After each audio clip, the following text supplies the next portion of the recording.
الصلاة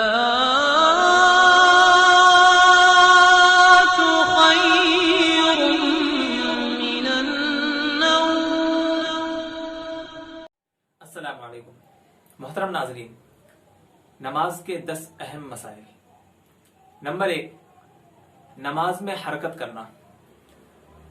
نماز کے کسی ایک رکن میں 3 بار حرکت کرنا۔ مثال کے طور پہ 3 بار ٹوپیاں صحیح کرنا یا 3 بار خارش کرنا۔ 3 بار کرنے سے فقہا نے اسے عمل کثیر کہا ہے، اور عمل کثیر سے نماز فاسد ہو جاتی ہے۔ ایسا کوئی عمل کرنا جس سے سامنے سے دیکھنے والا یہ سمجھے کہ یہ شخص نماز میں نہیں ہے۔ مثال کے طور پہ اپنا عمامہ صحیح کرنا یا لنگی وغیرہ باندھنا، زاربند باندھنا، تو اس سے سامنے سے دیکھنے والا یہ سمجھتا ہے کہ یہ شخص نماز میں نہیں ہے۔ نمبر 2، خضاب لگانے والے کی نماز۔ خضاب لگانے کا مطلب بال کلر کرنا۔ تو کالے کلر کے علاوہ کوئی بھی کلر استعمال کرنے کی اجازت ہے۔ کالے کلر کے بارے میں رسول اللہ صلی اللہ علیہ وسلم نے فرمایا کہ جو شخص کالا خضاب استعمال کرے گا وہ جنت کی خوشبو سے محروم ہو جائے گا۔ اس لیے مرد ہو یا عورت اس بات کا ضرور خیال رکھیں۔ نمبر 3، نیل پالش لگا کر نماز پڑھنا۔ نیل پالش لگانے سے ناخن کے اوپر ایک قسم کی تہ جم جاتی ہے، جس سے وضو کرتے وقت پانی ناخن تک نہیں پہنچ پاتا، اور جب پانی جسم تک نہیں پہنچ پائے گا تو وضو نہیں ہوگا، اور جب وضو نہیں ہوگا تو نماز بھی نہیں ہوگی۔ نمبر 4، جوڑا باندھ کر نماز پڑھنا۔ بعض عورتیں اس بات کا خیال نہیں رکھتی اور جوڑا باندھ کر نماز پڑھتی ہیں۔ رسول اللہ صلی اللہ علیہ وسلم نے فرمایا کہ جوڑا شیطان کی پناہ گاہ ہے، اس لیے فقہا نے جوڑے کے ساتھ نماز پڑھنے کو بھی مکروہ قرار دیا ہے۔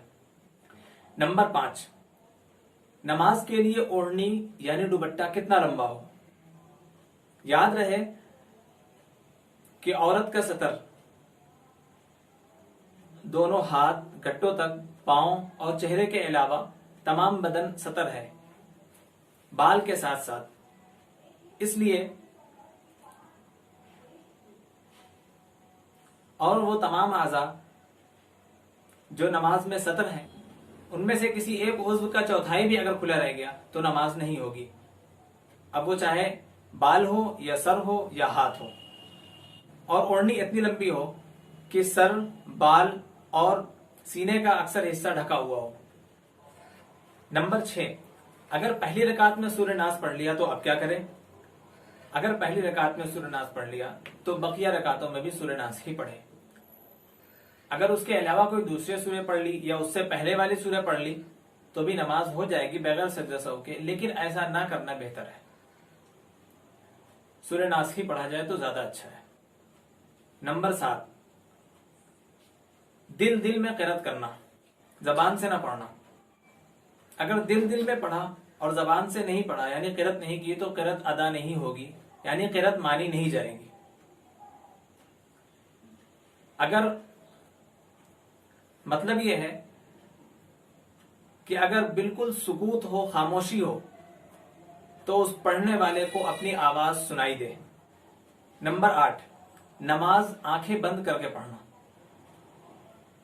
آنکھیں بند کر کے نماز پڑھنا مکروہ ہے، لیکن اگر کسی شخص کو خشوع خضوع کے لیے آنکھیں بند کرنا پڑتا ہے تو پھر کوئی حرج نہیں، لیکن قیام کی حالت میں سجدے کی جگہ دیکھنا مسنون ہے، جس سنت سے وہ محروم رہ جائے گا، اس لیے بہتر یہی ہے کہ آنکھیں کھول کر نماز پڑھی جائے۔